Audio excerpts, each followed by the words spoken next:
ओम चैतन्य योगीराजाय हठेव सुरारकाय श्रीनाथनाथाय गुरुसार्वभौमाय श्री देवेंद्राय ते नमो नमः. सद्गुरू श्री देवेंद्रनाथांच्या आवडत्या साधकांनो, म्हणजे जे शिष्य साधना करतात ते देवेंद्रनाथांचे अत्यंत आवडते. आणि ह्या शिष्यांना लवकरात लवकर वरच्या मार्गाला म्हणजे वरच्या सुधारित मार्गाला लावण्याकरता त्यांनी 3 यंत्र आणि 3 मंत्र दिले. म्हणजे देवनाथांनी काय सांगितलं माहिती आहे का? तुम्ही फक्त 1 पाऊल पुढं चाला, मी तुम्हाला 99 पावलं पुढची घेऊन जातो. हे कशाच्या जोरावर? हे ह्या 3 यंत्र आणि 3 मंत्र यांच्या जोरावर ते आपल्याला 99 पावलं नेणार आहेत. तरी आता ह्या 3 यंत्रापैकी 3ही यंत्र मी अगोदरच दिलेले आहेत. त्यात आणखी 1 मंत्र, आता 3 यंत्र झाली, आता 3 मंत्र. त्या 3 मंत्रांपैकी 1 मंत्र अग्निमंत्र हा सुद्धा तुम्हा सर्वांना दिलेला आहे. आता दुसरा मंत्र महत्त्वाचा आहे, तो म्हणजे संकल्पसिद्धी मंत्र. हा अत्यंत प्रभावी मंत्र आहे. म्हणजे हा संकल्पसिद्धी मंत्राची शक्ती त्यांनी अशी दाखवली की नवनाथ शाबरी कवचामध्ये जेवढं काय दिलेलं आहे, म्हणजे इसको बांधो उसको बांधो उसको इसको जलाओ उसको बंधन करो अमुक, हे जे सगळं काय आहे ते देवेंद्रनाथांनी सांगितलं की नवनाथ शाबरी कवचाच्या सर्वात शेवटी 1 मंत्र दिलेला आहे आणि तोच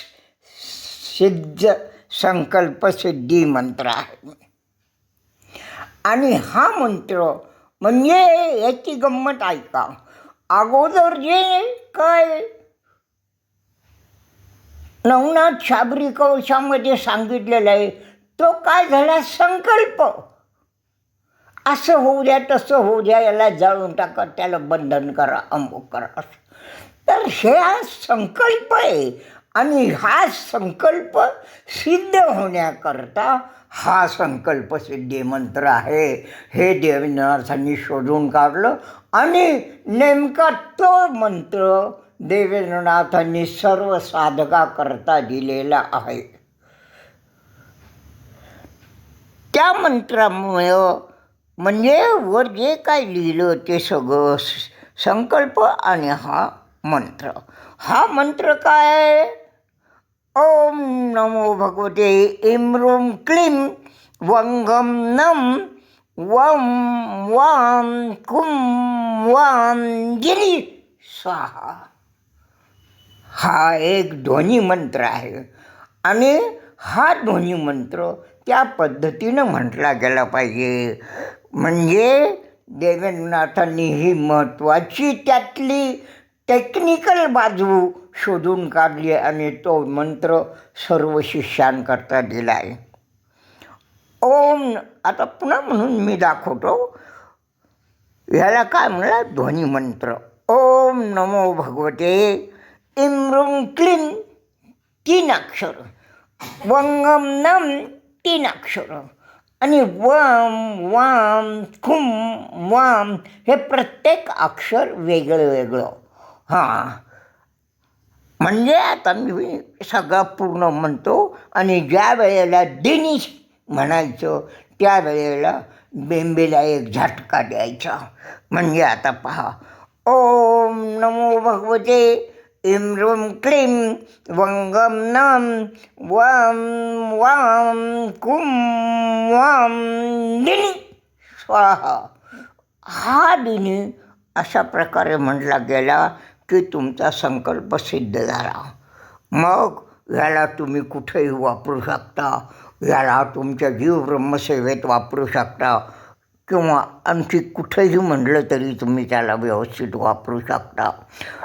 आता हा मंत्र सिद्ध करण्याकरता एक हवन दिलेलं आहे. म्हणजे एकच हवन नाही, आपण बऱ्याच वेळा आपल्या हवनामध्ये शेवटी हा मंत्र घ्यायचा. पण त्या मंत्राला हविद्रव्य काय आहे?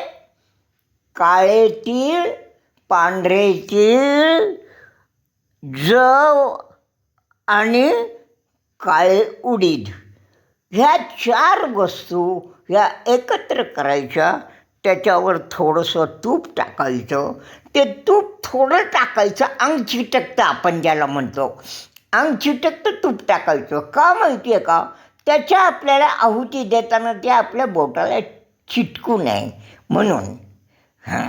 नाही तर काही तिकडं काही इकडं, असं नाही हो, म्हणून त्याला अंग तूप चिटकतं तूप टाकायचं. आणि ह्या म्हणजे ह्या काळे तीळ, पांढरे तीळ, जव आणि काळे उडीद ह्याच्या मिश्रणावर तूप टाकून आणि ते विशिष्ट प्रकारे त्याची चिमटी धरून तिचा स्वाहाकार करायचा. विशिष्ट प्रकार म्हणजे कसा? आपला अंगठा आणि मधली दोन बोटं म्हणजे 4 बोटांपैकी मधली 2 बोटं आणि अंगठा यांच्या चिमटीमध्ये ते हविद्रव्य घेऊन आणि स्वाहा करायचा. हे किती करायचे? फक्त 21 किंवा 36.